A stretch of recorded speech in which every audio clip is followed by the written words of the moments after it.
inay noqoto 30 laakiin mustaqbalka waa inay ku dhigtaan tani 20 tan وشالك وطن بدك وقاين ايربورت هو مشروع ugu weyn hayna maanta tana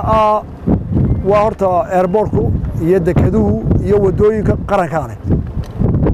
maraha magaalo waa hanti qaran marka waa inuu qaranka wada qayb galaa maalina waa burcay ka qayb gal waa qaranka oo dhan wado iyo deked iyo garoon dawladeed iyo xariyaha ciidamada xafiisyada dawladda شردينك دad ku nasto wax qaran baa jiro qaranku wadreey oo qofna cisbitaalada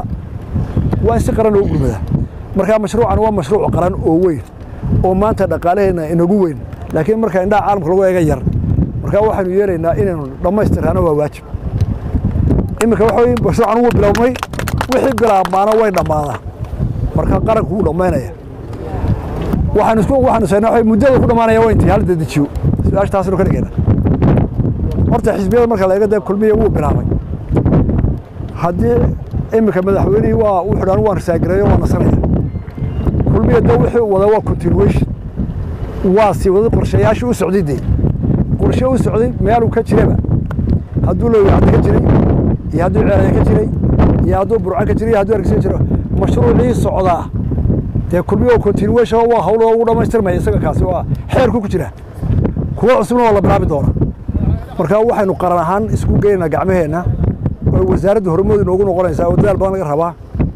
in mashruuca hore loo dhameeyo dedejiyo dhaqaalaha wixii dawladda ku xidhan dagaalka waxa laga rabaa wasaaradda waa inay dagaal gashaa oo mashruuceeda ka iibisa horta xukuumadda markuu marayo budgetka dhaqaalaha marka xukuumadda dhaafiyo kajaano waxaan ugu leeyahay baarlamaankuna waa inay qaybtooda ka galaan ballanqaadka oo hadhowta aanay odhan waanu kala gogoyno waxna laga ka celinay sheekh cali halka ay baasho taala waa baarlamaanka dawladdu way gudbinaysaa budgetkii baarlamaanka 100 meelood kala jarjaraya marka nimanka baarlamaanka lobbying baa la dhaaf afka martigaalada waa inaynu baarlamaankana ka hirgeliyaan budgetka mashruucani maaha mashruuc lacag la siiyo in la dedejiyo way in miisaaniyad badan la siiyo la dedejiyo ayaanu baahnay ilaahay idankii waxaynu rajaynaynaa inuu mashruucaasi muddada uu qabanay iyo ka hor inaga dhamaado beerdubna ugu dhicin waa mashruuc qaran tukalaan doonayaa inaan iftiimiyo markaynu qarankeena igna soo dhigan yahay shantii magaalo waaweyn waxay isu jiraan 300 kilomitir dalkan inta ma magaalada Burco waa caasimadda labaad ee Soomaaliland waxaana madaarka magaalada Burco uu xidhnaa muddo ka badan 20 sano ee uu dambeeyay airportka magaalada Burco waxa uu noqday mid ay shimbiruhu ka haadaan isla markaana gobood u ah qashinka iyo bacaha magaalada oo buux dhaafiyay gidaarka ku wareegsan madaarka Burco xukuumadihii kala dambeeyay ee Soomaaliland soo maray ayaa ku guuldareystay inuu si caadi ah hal marna u shaqeeyo madaarka Burco oo ay baahi weyn u qabaan kumanaan ka mid ah shacabka ku nool gobolada bariga Soomaaliland oo u ooman inay helaan madaar ay kaga maarmaan jidka dheer iyo safarka saacadaha badan qaadanaya ay ku tagayaan ama ay kaga imanayaan madaarka caasimadda Hargeysa aqoonyahan Khalid Xasan Xaaji Diiriye oo ka mid ah qurba joogta Togdheer ayaa ka warramaya dhibaatada laga dhaxlay xiritaanka madaarka Burco oo muddo dheer aan shaqaynayn garoonkii diyaaradaha ee magaalada Burco oo xidhan in muddaaba sidaa idinka muuqata muuqaalkiisa meel laga guuray oo gidaar ku wareegsan iyo garawaa iyo dhir iyo waxay ka baxeen weeyaan waxay ka mid tahay nasiib darrooyinka haysta magaalada Burco iyo gobolkan Togdheer in muddaaba uu xidhnaa garoonkan magaalada Burco diyaaradaha sababo aan la garanayn awgood iyo xil gudasho la'aan xagga xukuumadda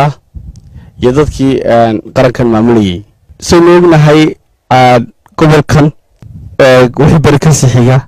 dadka normally isticmaala ama dhoofa garoonka diyaaradaha Hargeysa 70% reer Burco badayeen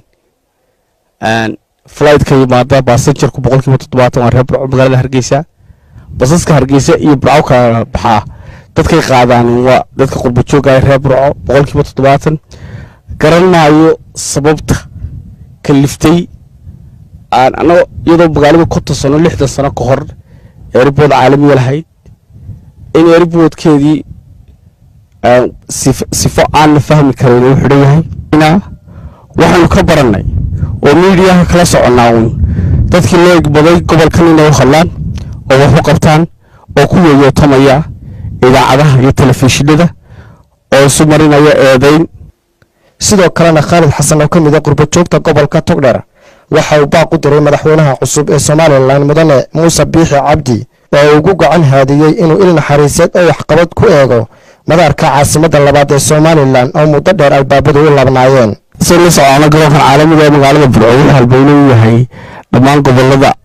bari ee Jamhuuriyadda Somaliland oo dadka inta ugu badan wadanku xagga inaga xigo Sool iyo Sanaag iyo Togdheerba marka waxa leeyahay ana codsanaya mudane madaxweyne waa inaad buugaagtiga boqolka cisho ugu horeeya aad ku dartaa garoonkan xukuumadda cusub ee Somaliland ayaa haddii ay u dhagan ugulaato rabitaanka shacabka Togdheer